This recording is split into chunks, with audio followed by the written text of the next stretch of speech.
With June just around the corner, we have a brand new season lined up, and it is looking like an insane one.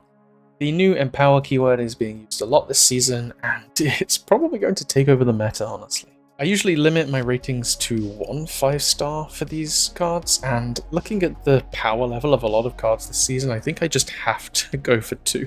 So in this video, I'm just going to break down every card the way that I see it, giving my opinion, and please bear in mind that it is my opinion. I may sway more towards cards that I like, and I'll probably let you know if that's the case when the card shows up, but I'm trying to help give a bit of a better idea for which cards might be more worth it. So first off, with the Season Pass card on the 2nd of June, we have Jeff the Baby Dolphin, which is a 2/2. Your cards reveal here with +1 power and movable ones. So Jeff is like a slightly different version of Angela, right? Slightly less power, but you can move it, and you can kind of just keep playing things like Kitty Pryde on top of it, right? Getting those insane buffs. I mean, even just the fact of playing Kitty Pryde on top of it every single turn, getting +1, +1, +1. If you can energy cheat at any point, the whole Kitty Pryde into Taskmaster combo might see a return, especially with a couple of the other cards coming up that could help that kind of archetype. This card is an interesting one.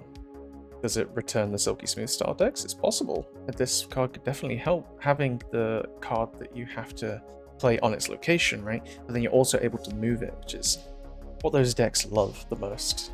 I could definitely see this card going into that archetype, and in general, I see it being a pretty good card. Which leads me to giving it a 4-star. Now, 4-star might be slightly contentious, people could see this being higher. I do see it has some limitations. I mean, you can move it, so it could go into a move style list if you really wanted to. Silky Smooth is probably where it's going to go, but you also have combo lists. Kind of like 4 stars is quite high, right? 2.5 is average. This card is nowhere near average. I do think it's pretty strong, but I don't think it cracks to those like 9 out of 10s or 10 out of 10s like some of the other cards do this season. It is very strong, though. I will reiterate that. I definitely think it's one worth getting, probably better than a couple of the previous season passes. And it goes into quite a few different lists. It's actually going to be a pretty fun season for that reason, I think. So next up we have a bit of a weird one, Monstro. It's an 8/8 that reads, this card's cost is reduced by the cost of your deck's top card. So people will probably look at this and think, it's a bit of a deck building challenge, right? You've got to have some of those cards in there. Do you throw a death in there so that you get a 0/8 Monstro? Do you just throw like Scar and a bunch of other things and try and do like a Surtur build? The only issue being Monstro doesn't help that style list. I don't necessarily think that's the direction you want to go in with this card. I did play a Red Wing style list recently with Ikari, and I think this might work better in something like that. The idea was you get like Red Wing down and Madam Web and Ghost Spider and all this stuff to move it. Monstro being playable earlier because you have like Infinite on top of your deck or something like that is something that a deck like that probably needs, because they have a lot of players early game, then mid game slows down, so having like a 4/8 you can throw down whilst you're just moving things about is beneficial. The other benefit of that is Jubilee. Now I don't think I've seen many people talk about this, but you know what's on top of your deck with Monstro, more or less. You can kind of plan around it, right? If you see that Monstro has gone down to 2, more than likely on top of your deck is a 6-drop, so in that case, do you play a 2/8 or do you play Jubilee that is then going to pull down your 6-drop? You probably play Jubilee, right? So Monstro can kind of work in a way that helps that as well. And I definitely also then go back to the Red Wing archetype, where that deck has things like Ghost Spider, it has things like Polaris Horseman of Pestilence. The version I was running anyway, I don't know what's optimal, but it's the one that I was having fun with. So Monstro can then let you know if there's a Ghost Spider on top of your deck. You're probably not going to want to play Jubilee in that case, you know? I think for that reason this card has more utility than people are giving it credit for, and for that reason I'm going to give it a 3.5. It doesn't hit the same levels as Jeff, and it definitely relies around the decks. I could see this card being lower, but I could also see it being higher, you know? Does something like Hela want to run this? Probably not, because with Hela you're only reviving 1 of each cost card, right? You could have it in there to play it out early and then rely on Hela to get other things, but if you discard this and Death, Hela brings back Monstro, it's not really the best, is it? So it's probably not super great in a deck like that, but something where you rely on Jubilee, pulling things off the top of your deck, maybe even a Living Tribunal list where you have 2 6-drop cards, right? Then 6 cost, sorry. then when Monstro is played, just play Jubilee and it pulls the 6-drop out. You know it's there, you know? I think something like that is probably more where a card like this will see play. Next up, we have a card that was nerfed since the data mines, Venus. She is a 3/3 that reads, when your cards in play are empowered, give those cards an additional +1 power. So empowered was added recently. It's kind of a new keyword, kind of not really. It's just a way of kind of making the phrasing less clunky. It just means when a card is given power, right? So I believe it's permanently in play, something along those lines anyway. I know there's a slight difference between the way they've worded a couple of things, but they mentioned that something like Sebastian Shaw, when it's in play and it's given power, that is now empowered, right? So Venus, say you play Venus onto Jeff. On the turn after, Venus will then become a 3/5, right? Because it's getting +1 power from Jeff, and then it's also buffing itself. You probably look at this and think Surfer. Surfer, yeah, I mean, makes complete sense with a card like this. Anything that gives power. I mean, this whole season is going to be around that, so Venus is definitely one you want to start looking at for that reason. Imagining people have probably saved their tokens from the last season, because there's just too many bangers there to pass up, really. Now with Venus, it's tricky, right? Because I said I was only going to give 2 5 stars. Venus is very close to being a 5-star for me, I think. I'm going to give her a 4.5. Now, because she was nerfed from a 3/4 to a 3/3. For that reason, I think she's probably better than people realize, although people are probably realizing she's great anyway, because even in my videos where I've been talking about different buffs to older cards, people have been like, oh, be cautious of Venus. Venus is going to make this card insane, right? Which then makes me think, like, in the future, is a card like Venus going to be a bit of a design problem, a limitation for a second in it, but we'll see. Right now, I think she sits at a very strong card. I would probably put her at a 5-star if it wasn't for the fact that the other 2 cards I have coming up are cards that I really, really like, and I also think are really good. So I'm going to sit her at 4.5. There's just too many decks out there she could work in, realistically. I mean, Surfer is just the beginning of it. Even just looking at Stick that just released, she's going to work perfectly with that. She's going to work perfectly with any Horseman, Wolverine stuff, even something as simple as Nova, right? Nova goes off, gives your cards 1 power, Venus gives them 1 power.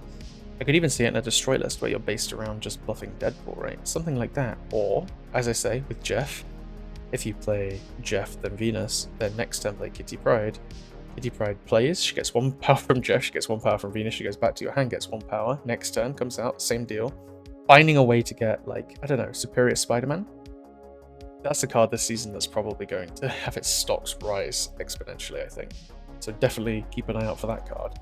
But say then you have extra energy, and then you play Shuri and Kitty Pryde, and Kitty Pryde goes bonkers big.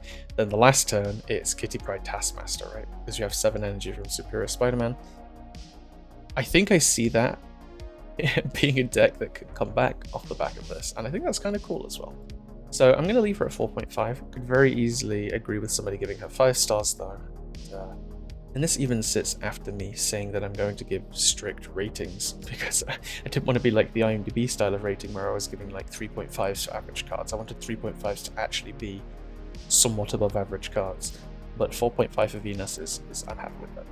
Next up is the Jubilee Silver Surfer variation. So Jubilee is a 4/2 that reads, when you draw a card, add this card's power to it.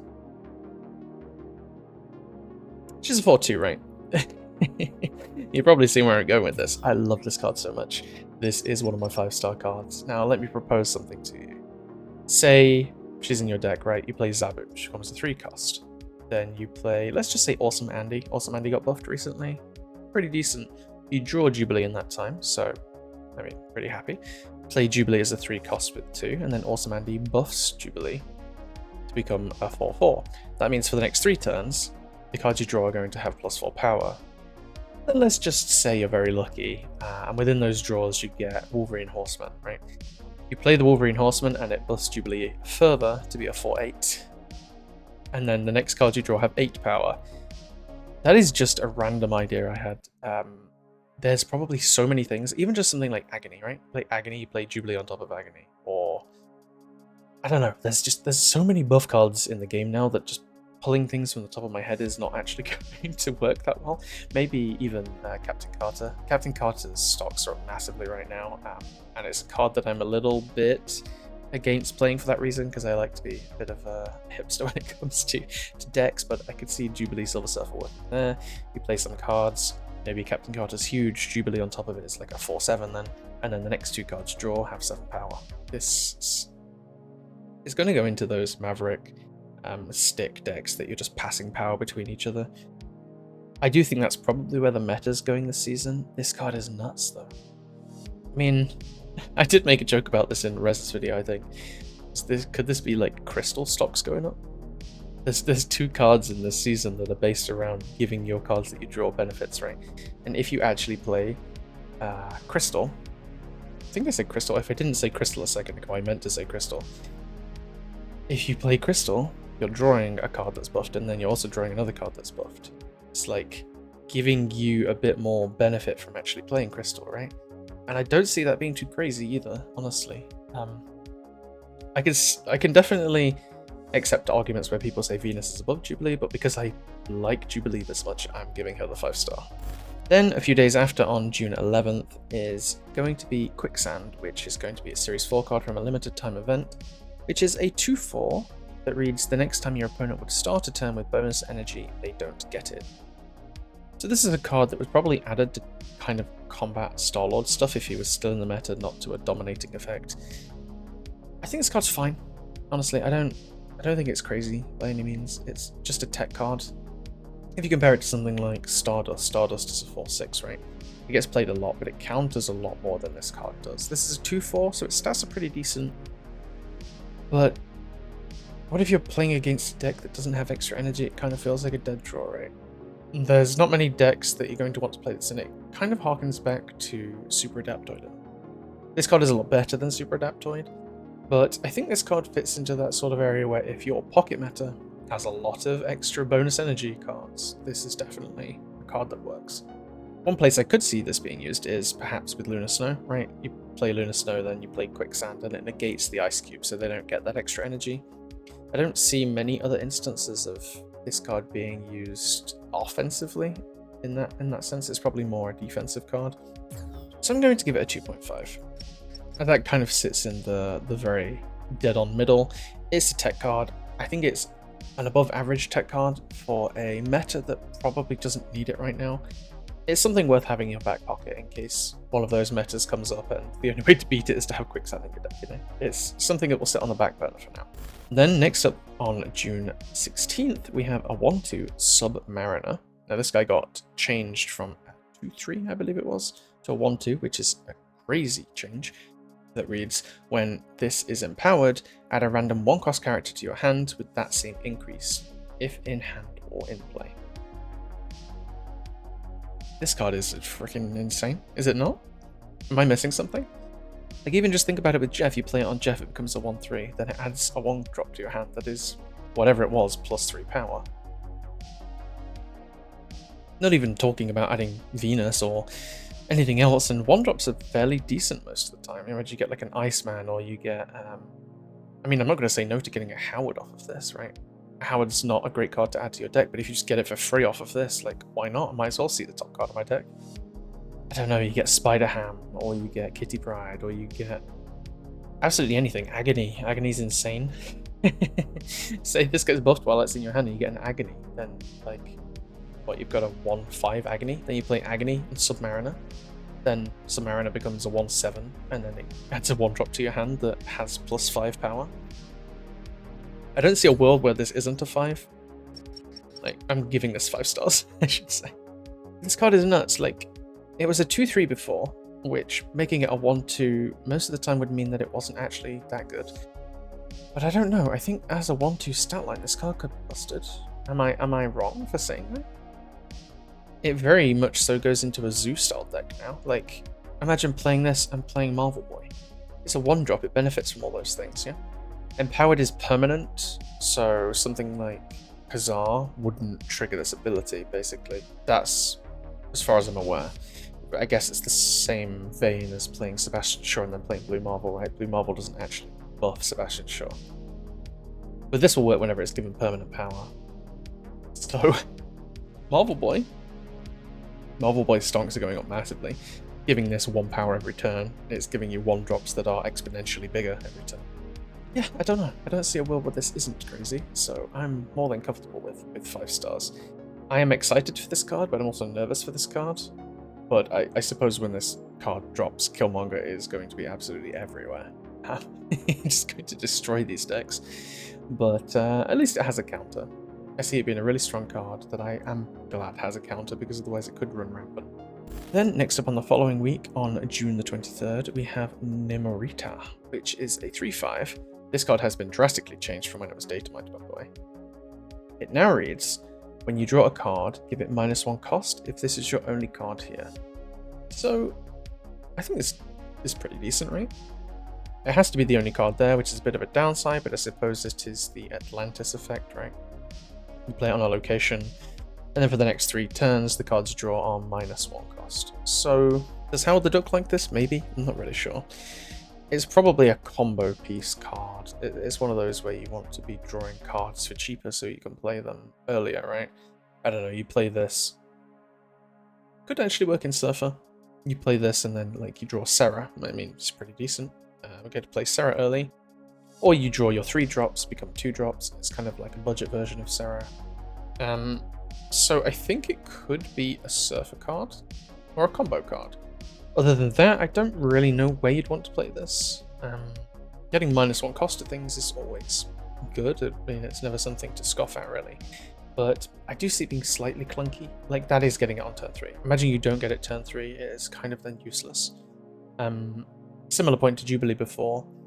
This will work with Jubilee, I suppose. You can draw those cards that are -1 cost and plus Jubilee's power, which is nuts. Well, my point was this could also work with Crystal, right? You play Crystal after playing Namorita, you get an extra card that's -1 cost and giving you the benefit over the opponent in that circumstance. I'm going to give Namorita a 3, which sits between Quicksand and Monstro. I think she's decent, and she's probably going to have a deck where she works, but as a card, I don't really think she's screaming for anybody to pick her up right now. If she looks like she'll fit into a deck that you kind of like, it might be recommended, but with a season that has so many busted cards, I would probably leave this one on the back burner for now. And lastly, in a limited time game mode, we have Triton, which is a 3/4, which reads, on reveal, give the last character each player played last turn +3 power. So again, when we talk about Namorita, right, the whole crystal thing gives you more of a benefit. With Triton, you kind of want to play this after you've played a card that will be benefited from getting extra power, and then I suppose you hope that the opponent hasn't played something that will also benefit from that. The one issue I see with this card is it's coming out in a season where everything is about giving things power. I mean, Stick has just come out and he's already showing up in places. I think Triton could suffer because of that. It could be decent later down the line. It's a 3/7, but then it goes back to being a 3/4 because you're giving the opponent buffs, but I don't know. Say you play a Wolverine Horseman. I keep coming back to that card because I actually really like it. I think it was overlooked quite a lot. But say you play Wolverine Horseman and you play Triton. Triton triggers Wolverine by default, so it then gives the buffs out. It's something like that where you'll want to basically benefit more from the buff. I'm leaving Triton at 3.5, same as Monstro. I think it's decent. It's definitely going to go into some specific decks, and if you look back at the cards that I've rated in this season, only one of them goes to 2.5. Everything else is like 3 and above, and the top end is pretty heavy. And I even said Venus was almost a 5-star. I've given 2 5-stars out, which I don't think I've done before. Even in like the Shu Lao season, which I probably should have with Fin Fang Foom and Shu Lao, but we are past that now anyway. Luckily. But this season it's crazy. Shadow King stocks are going to go like nuts, more than likely. But yeah, keep an eye out, and hopefully I've helped you narrow down which ones you're going to pick up. Or if you have the resources for all of them because you were smart with your tokens recently, it's probably worth getting most of them, honestly. It's going to be a nuts season, so stay safe out there, guys. And if you want to stay around to get my card breakdowns on all these videos, subscribing is the best way to do that. It means a lot, honestly. The love I've got recently is crazy, and I know I keep saying that, but I genuinely mean it, because I've been at this game for well, I started YouTube 10 years ago, but then I stopped for like studies and stopped again for work, but I'm back again, but recently just started with Marvel Snap, and just having the interactions with the community and people expressing their love, it genuinely means a lot. I know I'm just throwing this at the end of the video, but I'm almost on the way to 2k subs as well, which is a goal I didn't think I would achieve back when I used to do YouTube, and now just looking at it is insane. But yeah, thank you so much, guys, and I will speak to you all next time.